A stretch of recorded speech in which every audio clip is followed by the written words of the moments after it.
ಗಾನಸುದೆ ಕಲಾ ಬಳಗ Davanagere friends melody ಆರ್ಕೆಸ್ಟ್ರಾದ 6ನೇ ವರ್ಷದ ವಾರ್ಷಿಕೋತ್ಸವದ ಪ್ರಯುಕ್ತ ಜುಲೈ 18 ಮತ್ತು 19ರಂದು ವಿಶ್ವಾಗ್ರ ವಾಯ್ಸ್ ಆಫ್ ದಾವಣಗೆರೆ ರಾಜ್ಯ ಮಟ್ಟದ ಕರೋಕೆ ಗಾಯನ ಸ್ಪರ್ಧೆ ಹಾಗೂ ವಿವಿಧ ಕ್ಷೇತ್ರಗಳಲ್ಲಿ ಸಾಧನೆಗೈದ ಸಾಧಕರಿಗೆ ಸನ್ಮಾನ ಸಮಾರಂಭ ಹಮ್ಮಿಕೊಳ್ಳಲಾಗಿದೆ ಎಂದು ಬಳಗದ ಅಧ್ಯಕ್ಷ ಎನ್ ಮಂಜುನಾಥ್ ತಿಳಿಸಿದರು.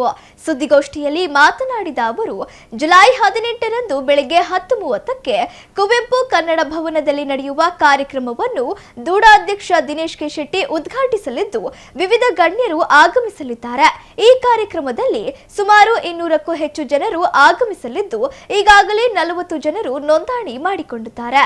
ಪ್ರಥಮ ಬಹುಮಾನವಾಗಿ 25,000, ದ್ವಿತೀಯ ಬಹುಮಾನ 15,000, ತೃತೀಯ ಬಹುಮಾನ 10,000 ರೂಪಾಯಿ ನಗದು ಬಹುಮಾನ ಹಾಗೂ ಟ್ರೋಫಿ ನೀಡಲಾಗುವುದು ಎಂದರು.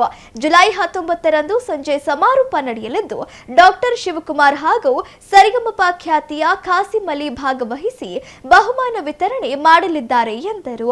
ಸುದ್ದಿಗೋಷ್ಠಿಯಲ್ಲಿ ಬಳಗದ ಟಿ ಪರಮೇಶ್, ಮಹಂತೇಶ್, ರೂಪಾ, ಹಾಲೇಶ್ ಇತರರು ಇದ್ದರು. ಎಲ್ಲರೂ ಕೂಡ ಹಾಡ್ತಾ ಇರ್ತಾರೆ, ಬಟ್ ಆದ್ರೆ ನಿಜವಾದ ಕಲಾವಿದರಿಗೆ ವೇದಿಕೆ ಸಿಗ್ತಿಲ್ಲ.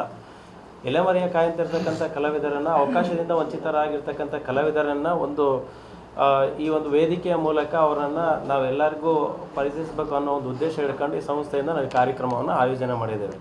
ಇಲ್ಲಿ ಏನಾಗ್ತಿದೆ ಅಂತ ಹೇಳಿದರೆ, ದೊಡ್ಡ ದೊಡ್ಡ ರಿಯಾಲಿಟಿ ಶೋಗಳು ಮತ್ತು ಅದ್ರ ಜೊತೆಗೆ ದೊಡ್ಡ ದೊಡ್ಡ ಕಾರ್ಯಕ್ರಮಗಳು ನಡೀತು. ಆ ಕಾರ್ಯಕ್ರಮದಲ್ಲಿ ಅವ್ರಿಗೆಲ್ಲ ಅವಕಾಶ ಸಿಗ್ತಿರೋದಿಲ್ಲ.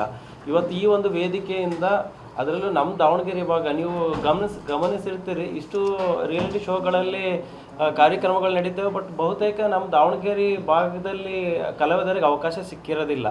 ಅದು ಕಾರಣ ಏನಂತ ಗೊತ್ತಿಲ್ಲ.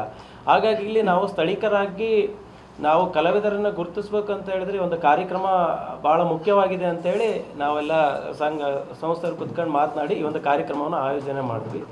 ಬಟ್ ಇಲ್ಲಿ ಬರುವಂಥ ಕಲಾವಿದರಿಗೆ ಯಾರು ಭಾಗವಹಿಸ್ತಾರೋ ಅವ್ರಿಗೆ ಭಾಗವಹಿಸೋದಕ್ಕೋಸ್ಕರವಾಗಿ ಅವ್ರಿಗೆ ನಾವು ಇಲ್ಲಿ ಬಹುಮಾನ ಕೊಡೋದ್ರ ಜೊತೆಗೆ ಯಾರಿಗೆ ವಿನ್ನರ್ಸಿಗೆ ಮಾತ್ರ ನಾವು ಬಹುಮಾನವನ್ನು ಕೊಡೋದು, ಮತ್ತು ಪ್ರತಿ ಸ್ಪರ್ಧೆಗೆ ನಾವು ಅವರಿಗೆ ಪ್ರಮಾಣ ಪತ್ರ ಹಾಗೂ ಮೆಡಲನ್ನು ಕೊಡ್ತಿದ್ದೇವೆ. ಯಾಕಂತ ಹೇಳಿದ್ರೆ ಒಬ್ಬ ಕಲಾವಿದರು ಅವ್ರು ಏನಾದರೂ ಈ ಕ್ಷೇತ್ರದಲ್ಲಿ ಸೇವೆ ಸಲ್ಲಿಸ್ಕೊಂಡು ಬರ್ತಾರೆ ಅಂತ ಹೇಳಿದ್ರೆ ಮುಂದಿನ ದಿನಮಾನಗಳಲ್ಲಿ ಅವರಿಗೆ ಸರ್ಕಾರದಿಂದ ಸಿಗುವಂಥ ಸೌಲಭ್ಯಗಳಿಗೆ ಇದೆಲ್ಲ ಬೇಕಾಗಿರುತ್ತೆ ಅನ್ನೋ ಕಾರಣಕ್ಕೋಸ್ಕರವಾಗಿ ನಾವು ಅವರಿಗೆ ಸರ್ಟಿಫಿಕೇಟ್ ಅದೆಲ್ಲ ಕೊಡ್ತಿದ್ದೇವೆ.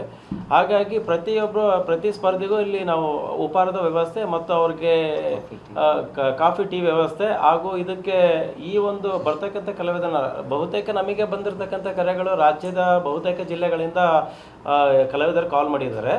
ಹಾಗಾಗಿ ಬರ್ತಿದ್ದಾರೆ. ನಾವು ಅದಕ್ಕೋಸ್ಕರವಾಗಿ ನುರಿತ ಒಬ್ಬ ತೀರ್ಪುಗಾರನ ಈ ಕಾರ್ಯಕ್ರಮಕ್ಕೆ ನಾವು ಆಯೋಜನೆ ಮಾಡಿದ್ದೀವಿ. ಅವರು ಕೂಡ ಮತ್ತು ವಿಶೇಷವಾಗಿ ಈ ಒಂದು ಕಾರ್ಯಕ್ರಮಕ್ಕೆ ಈ ಕನ್ನಡ ಕೋಕ್ಲಿಯ ರಿಯಾಲಿಟಿ ಶೋದ ವಿನ್ನರ್ ಆಗಿರ್ತಕ್ಕಂಥ ಖಾಸಿಂ ಅಲಿ ಅವರು ಕೂಡ ಬರ್ತಿದ್ದಾರೆ. ಅದು 19ನೇ ತಾರೀಕಿಗೆ ಬರ್ತಿದ್ದಾರೆ, ಫೈನಲ್ಸ್ಗೆ ಅವ್ರು ಬರ್ತಿದ್ದಾರೆ. ಹಾಗಾಗಿ ನಾವು ನಿಮ್ಮ ಮಾಧ್ಯಮದ ಮೂಲಕ ಕೇಳ್ಕೊಳ್ಳೋದಿಷ್ಟೇ, ಯಾರು ಈ ಒಂದು ವೇದಿಕೆಯನ್ನು ಕಲಾವಿದರು ದಯಮಾಡಿ ಸದ್ಬಳಕೆ ಮಾಡಿಕೊಡ್ರಿ. ಒಂದು ಒಳ್ಳೆ ವೇದಿಕೆ, ಅದ್ರ ಜೊತೆಗೆ ಒಳ್ಳೆ ಸೌಂಡ್ಸು, ಒಳ್ಳೆ ತೀರ್ಪುಗಾರರು ಹಾಗೂ ನಾವು ಒಂದು ಒಳ್ಳೆ ವೇದಿಕೆಯನ್ನು ರೆಡಿ ಮಾಡಿದ್ರೆ ಸದ್ಬಳಕೆ ಮಾಡಿಕೊಡ್ರಿ ಅಂತೇಳಿ ನಿಮ್ಮ ಮಾಧ್ಯಮದ ಮೂಲಕ ನಾವು ಕೇಳ್ಕೊಳ್ತೀವಿ.